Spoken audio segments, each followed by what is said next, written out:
I want to chat a little bit about holiday decorating and why do we love it? What's sort of wrapped up in it? What is the meaning of the way that we're choosing to decorate our spaces? Not so much the style in which we're decorating, but the actual positioning of our decorations, the materials that we're using, the colors that we're bringing in, what little breadcrumbs of information might be wrapped up in all of that stuff that we are not noticing or supposed to notice or meant to have in our spaces and, have overlooked until this point.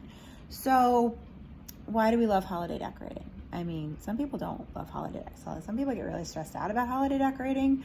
And that too, I think, is information. That's something, if you don't like holiday decorating, you should pay attention to that and maybe, scale it back a little bit or don't.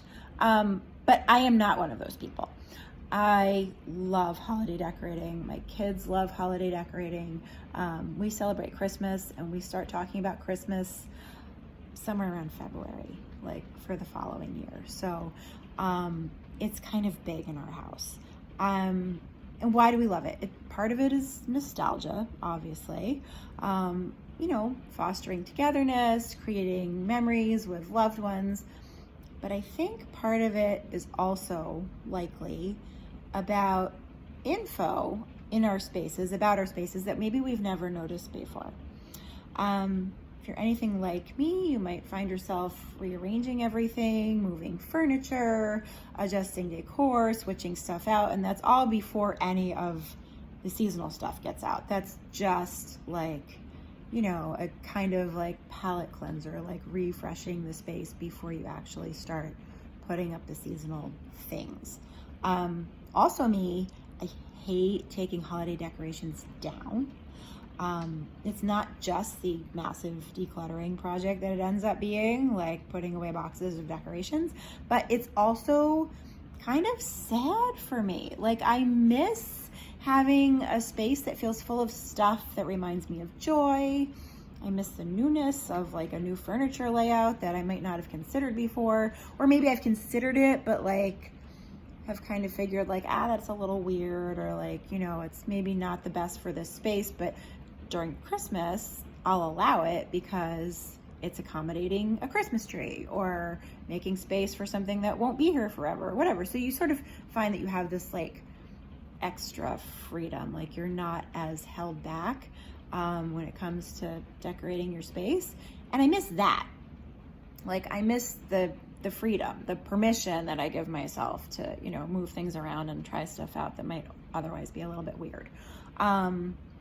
And I like having newness. I like having things that maybe I haven't considered before. And I miss the Christmas lights. The Christmas lights are everywhere. I mean, between me, who I really like sort of just the clear, plain, white Christmas lights, the warm ones, not those LED, blue, icy, frozen castle ones. I mean, those are cool if you're doing a frozen castle, but no. But I like the white ones everywhere. My kids like the colored ones everywhere. So between the three of us, it is very Christmas lighty. I mean, look, they're everywhere. But it's good. It's kind of great. There's always this little surprise glow around every corner that doesn't exist the rest of the year. And it's kind of all gotten me thinking maybe more of it should exist for the rest of the year. Anyway, this year I did a bit of a different setup than I usually do. And I ended up creating this really good little corner, this really cute little sitting area out of this spot that I'd always considered to be kind of wasted space. And that's what got me started down this whole rabbit hole. This spot, I'm sitting in it right now because it's my favorite, because I sit here anytime I have to do stuff now. It's become my favorite spot in the house. I really just like the view from this angle. So I dove into why, and I found out some interesting things that, totally resonated with me.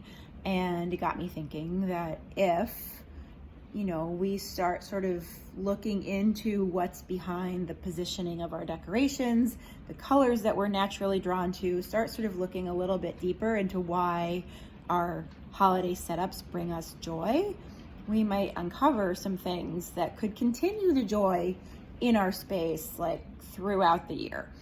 So what I've noticed is that I'm super comfortable in this spot. Like I feel very at home in this exact spot. My back is to a wall and to a window that faces the backyard, so it's like protected. I'm looking out into my open plan space. So if you're into feng shui at all, you know that means I'm basically in command position in my house, which is important, always beneficial. But with plenty of open space in front of me, not looking directly at the entrance. But what's interesting, my entrance, my front door is in the southwest. Southwest is a direction that's aligned with the earth element, which is all about grounding, improving relationships, creating stability.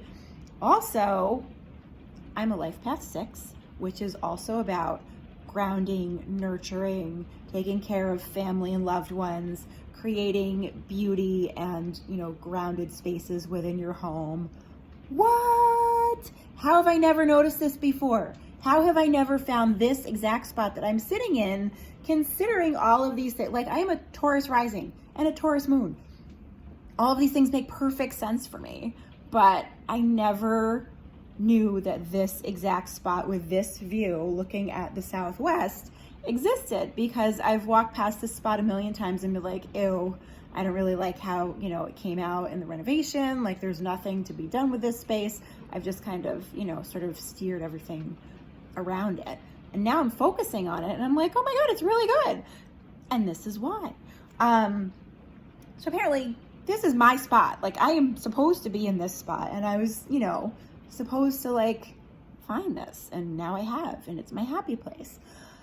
So is this an accident, or has this space and this information been here all along, kind of just like waiting for me to figure it out? And I want to tell you something funny, just funny. I have some notes because I was journaling about this earlier this morning when I figured this all out. And so I'm writing this sentence down, literally, like, is this an accident, ? And all the lights in the house went out. Not like the power went out. I mean, we are having like a huge rainstorm right now, but I didn't lose power at all. Just the lights went out when I wrote that sentence. So I don't think it's an accident.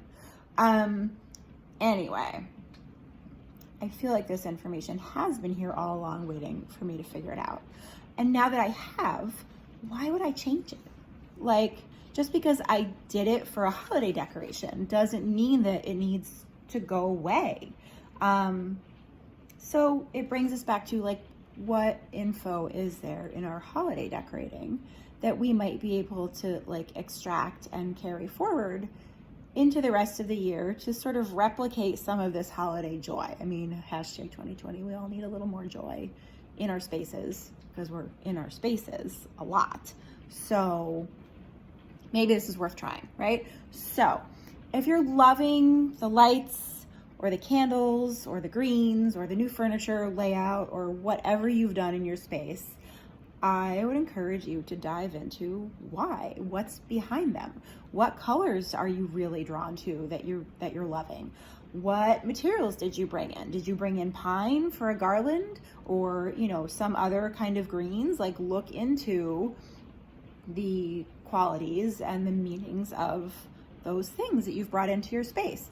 Do a little research and look for any symbolism that you might have stumbled on that you didn't even mean to. And then keep it. If it's bringing you joy, don't get rid of it. I'm not saying keep dried up garlands and Christmas trees forever. Definitely don't do that. I've tried it and it's gross. It doesn't end well. And the needles are everywhere. I left the tree a little too long last year, and oh my God, getting it outside. Anyway, don't do that, because also hashtag no dead plants. But keep the feeling, keep the colors, keep the positioning. If you've added Christmas lights or extra candles, keep those. Try adding some plants, adding some greens of a different kind, like put fairy lights in them, add candles anywhere that you have lighting right now, like, you know, kind of ID what it is that you're loving and replicate it in a way that is appropriate to going forward throughout the rest of the year. If you're loving the greens, add some in January.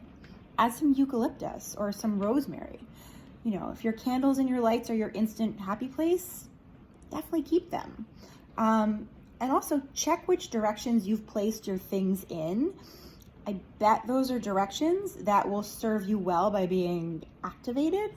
And so if you've sort of found a great shelf or a way to use your mantle differently, or, you know, you've put candles somewhere that you don't usually put them, check out the direction where you put them. If they're making you really happy there, maybe that's where they need to be, like all year long, and they're just not so seasonal for the rest of the year. They're more sort of like a year-long kind of decor style, but the point is that the light is in that direction, or that the greens or the plants are in that direction.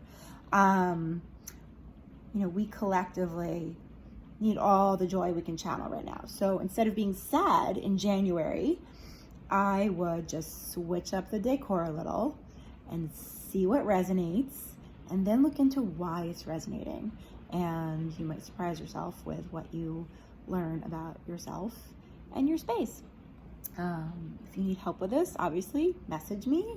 It's kind of what I do. So I can totally help you figure out your good directions and your good colors and your good materials and all of that. I hope you're enjoying your holiday decorating as much as I am. And thanks so much. See you later. Bye.